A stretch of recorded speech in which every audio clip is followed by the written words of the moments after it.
Hello, welcome to the week of the big full moon in Aries. Now, this is the completion of the 6 month cycle from that new moon that happened, that was an eclipse on April 8th, the one that went all the way across the United States.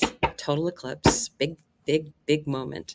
And we're still going to feel that energy more than what would normally happen because it was an eclipse, but it's so powerful, and some of that energy is going to be closing out, or at least you can be releasing some of what that new moon in Aries taught you as a lesson, and release what is not needed to the universe anymore. So let's take a look at the energy for everyone today, because we're in this week. It's going to be really strong. I'm going to try and do some more with the astrology for people so they kind of get the feel of what's going on. On the underside of the deck, this is Let It Go. Definitely that. Definitely things that we're going to be releasing. And a lot of those are toxic relationships, toxic patterns, waking the lion. Ooh, I like this. Number 19. Ooh, you've got more power than what you think.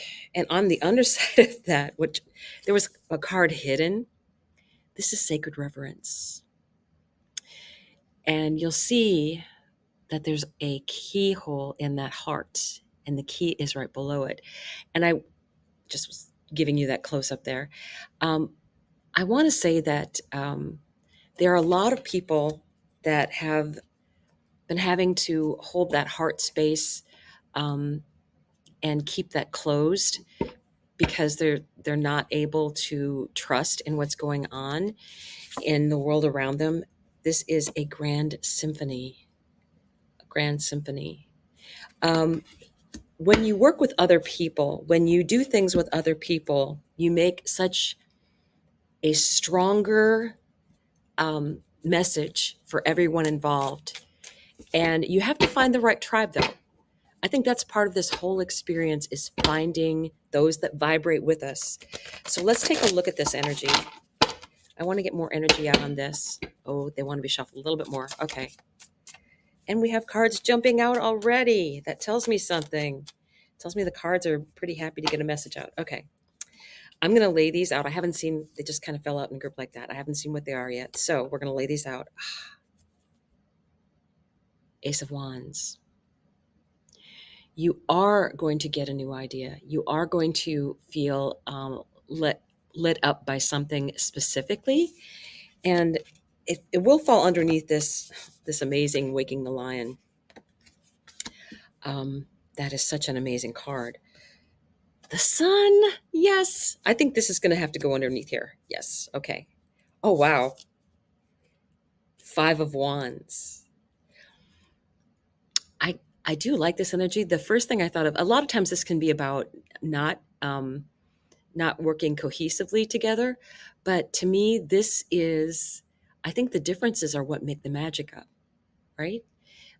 You have so much that is different from someone else. And in the Aquarius section of our chart, that's where we have that independence. That's where we can really speak our own mind. I like that. Okay. Guardian of Cups. Okay. Yeah. I'm glad I listened to my intuition, because the cards are telling me that I'm putting them in the right order. My first inclination was to go across, and they were like, nope, like this. We want it like this. So I, being obedient and knowing that they will have a better message, Guardian of Cups. Guardian of Cups.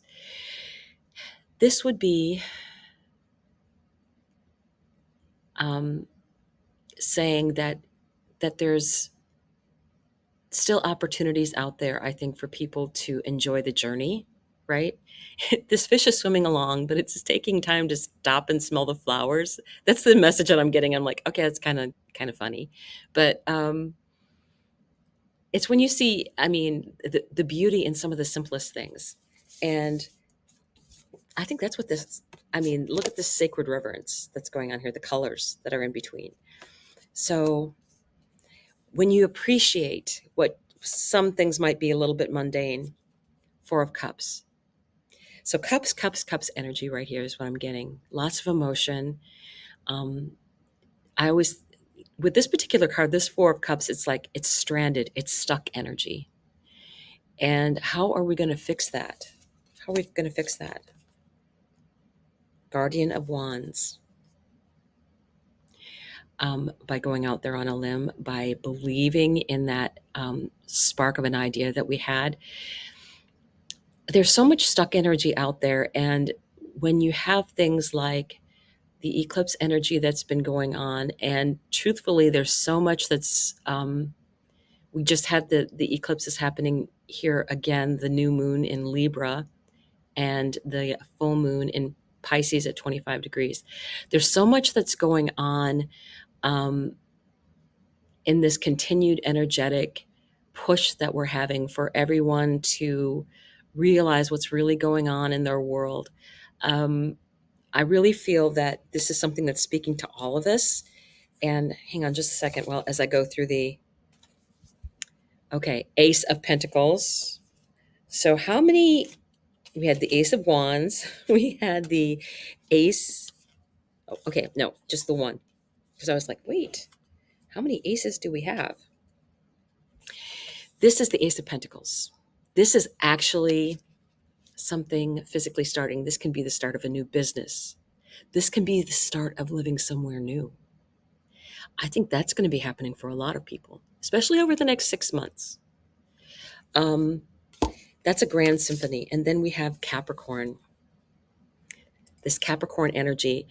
And Capricorn is actually starting at the end of December and it goes into January. So there's a lot that's going to be different by the time we reach this period of time, that Capricorn energy. Let me get one more card here to kind of complete this set. Two of Cups. And I think there's going to be love opportunities available, but I don't think that's going to happen until after. As a matter of fact, I've kind of been getting the message that we have a lot of personal growth that we're going to be doing in between now and Capricorn season, because we have Mars is going to start its retrograde in the sign opposite Capricorn in Cancer. That'll start on December 6th. It'll start in 6 degrees of Leo and continue back to 17 degrees of Cancer. And that will be stationing direct, I believe, on February 22nd. But also in December, we're getting a Mercury retrograde we're getting a Mercury retrograde in Sagittarius. It's only going to be in Sagittarius. And that is going to start after, the Mars begins its retrograde. So there's a lot of energy of going in, I'm warning people, it might not be a bad idea to have a quiet Christmas this year, because I think with all this energy that is projected at healing, especially healing our karmic wounds that we received as children, that we need to really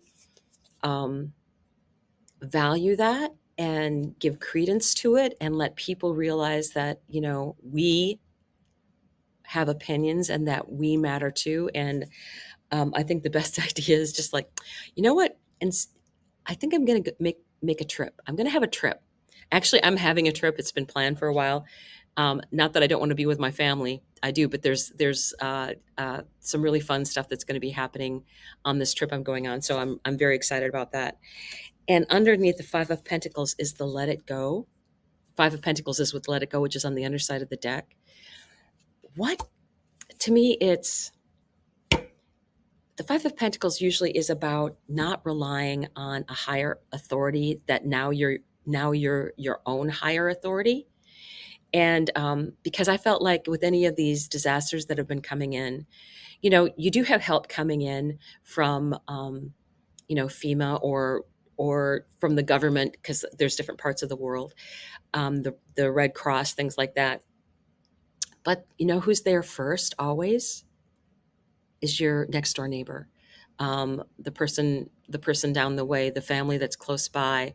It's important to see that there are ways that we can help each other out there long before we get any official kind of assistance. And it's much needed assistance, and it's great when it gets there. but sometimes there's immediate needs for people within the first 24 hours after something happens. Ooh, I had a card jump out at me. Explorer, Explorer of Wands. Okay. This would be night energy. So let's take a look at what we've had come out. This would be is this the fastest moving night? No, second fastest. Second fastest moving night. Explorer of Wands, getting out there, seeing what's out there. So let's take a look at this energy, starting out with waking the lion. We're waking the lion. That's you. That's your creativity. That's your flow. That's what's going on with you. This is you are in charge. Look at those eyes. You want answers? Ask me, right? And then you have the Ace of Wands. Getting that spark, it's something, it's the idea. It's the idea. Okay, so we've had something happen. What's the next step? That's the idea. You know, doing one thing at a time, one step at a time. I love this. This is the sun. This is a sunflower. Everything is going to be okay. It will take a little while. You will have other people coming in trying to help with their magic, and different people bring in different things. So, say you're in a neighborhood and this person has, I have a way. I have this grill to heat food.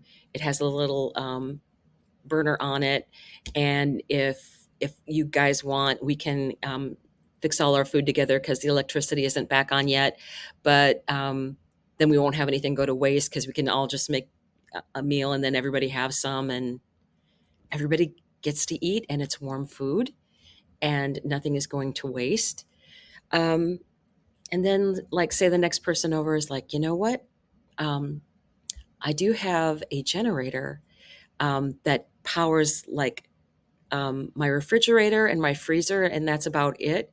But I do have some room in that. So if you just lost power, um, bring your stuff over quick, and we'll see what we can put in there for now. And the rest we'll start cooking, right?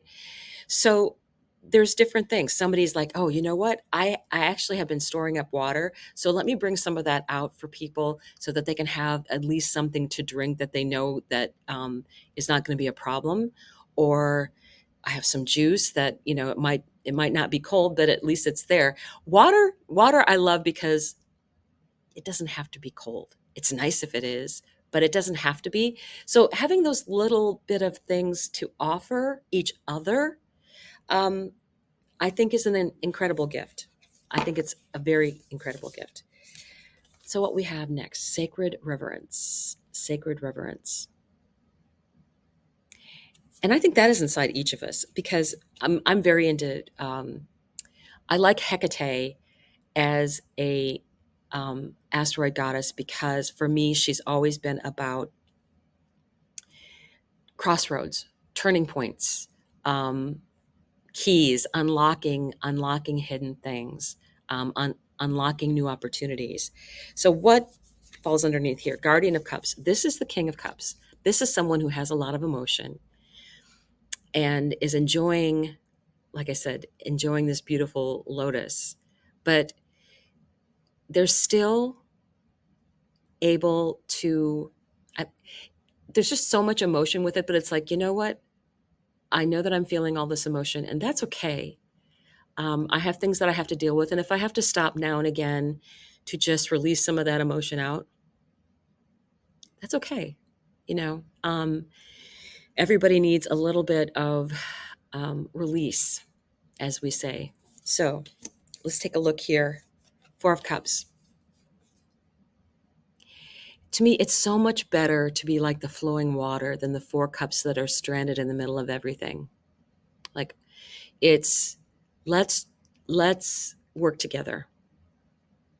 I mean, it's so much easier, and there's much more bountiful things if you're working together in a cooperative spirit. Like, okay, you know what? I have a bunch of firewood. You know, we can do this or we can do that. Guardian of Wands, King of Wands,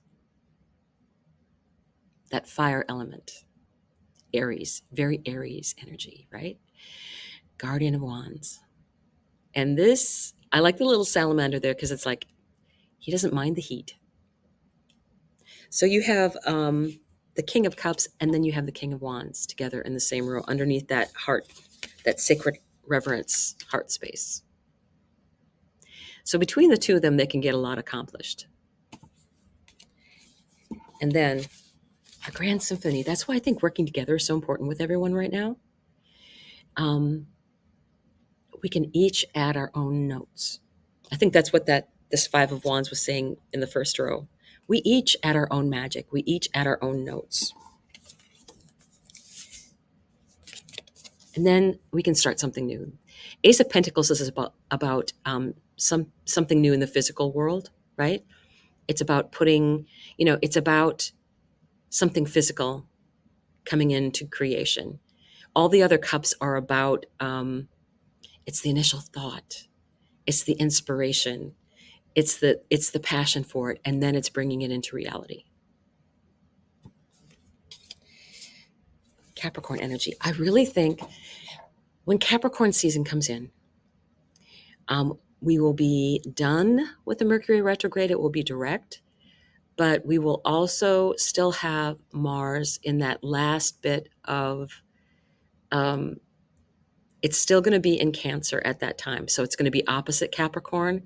And there's some internal things I think that we're still going to have to finish up with, as far as maybe we got something at Christmas that was very triggering for us. A lot of this Mars and Cancer energy is going back and healing childhood trauma. It's not about forgetting about it. It's about working with what you've done with it. A lot of this now is about people who are breaking ancestral traumas, and they are guaranteeing that what happened to them as a child is not happening to their children. That it's a normal world for their children now, where they don't have to worry about lack or being in fear of not knowing what's going on from one minute to the next. And that's a beautiful gift. So when you're looking back at these things and know that you're changing the tide of your whole family genealogy, Capricorn is the father and Cancer is the mother. And we are now dealing with a lot of ancestral trauma. Mars is opposite what's in Capricorn. And Mars will still be retrograde in Capricorn. Retrograde in Cancer at this time. And retrograde up until February 22nd. So there's a lot of energy that we're working through here. And not to make light of it, because I think it's going to be really, really tough. But because we do that, we can open ourselves up to real relationships. Because what we learned as children was not the right way to have relationships. But that's the only way we knew. That's all we knew. And then we kept repeating that mistake. Well, it's not as bad as my parents had, so it's not that bad. But it wasn't great. It wasn't really good. It wasn't a chance for two people to actually mature and do. See, the best part of relationships, I think, is when there's sometimes there's everything is like tied in with the other person. The other person isn't there to ensure your happiness. That's your job. But when you both are full people, complete people, you can create so much more. And yes, you're going to have disagreements. But two people that have learned to behave like adults and learned that not everything is about winning or being the one making all the decisions, right? Where it's about cooperation and a loving spirit, and then you can explore things together. Here's that lotus showing back up from the King of Cups, right in between, right in between those two cups. And two cups is a very strong symbol of love. Probably one of the strongest of the minor arcana, the strongest as far as I'm concerned for love. So I really think we should take a look. I've been feeling like we need to get grounded a little bit more with some of this energy coming through, because it has been, we were talking about that on the spiritual view. It has been just a brutal time for people getting triggered. And it's like, I was staying home and I still get traumatized. People were staying home, and then people are getting called up, and I'll just answer, because I want to be polite, and then they're getting dumped on by other people. And it's just like, um it's tough. It's other people are putting expectations on you, and it's like, hey, I have my own personal boundaries. Not everything is my job. So let's take a look at what Gaia wants to come out. Ooh, yes. Okay. We had two pop out, but okay. This is Moonlit Goddess, right? This is Moonlit Goddess. I'm strategically covering her up because I can get dinged on get dinged on YouTube for this. Repressed emotions, healing and reflection. And I think that is very true. That's the number 2 card. 2. Definitely 2s are saying something very strong. Okay, Moonlight Goddess. And again, the full moon is coming out. Moonlight Goddess. I just want to make sure you see. Oops, sorry. I want to make sure you see, but not that much. The moonlight angel depicted on this card is here to reflect back to you the repressed emotions you have stored inside you. She is here to heal you through your dreams. But in order for this healing to take place, you must pour out your heart and express how you truly feel. Do this for yourself and for others. Remember, all that you repress not only affects you, it also affects those around you, especially those you love the most. It is safe to acknowledge your feelings. It is all right to cry. Just surrender and let it all go. You are surrounded by love and healing energies of the goddess. You are eternally loved and eternally protected. In the coming month, you will reflect on the past. You will give thanks and let go of old hurts and disappointments. Only the loving memories you will keep inside your heart. Then once the chambers of your heart are yet again full of light, a new season begins, a new journey, a new joy, a new passion. And here's your affirmation. I give thanks for the healing that is taking place now in my life. And I want to bring this card up because there's just something about this card that's striking me too. I give thanks for the healing that is taking place now in my life. I express all I feel honestly and lovingly, without fear or apprehension. I am safe. I am loved. I am one with the goddess. I am one with the earth and all creation. From Mother Gaia. Thank you for watching. I really think this reading is very much about healing and what's going to be going on for the next 3 months at least. I would say a good 3 months. So we will keep in touch with each other. I will see you soon. Bye.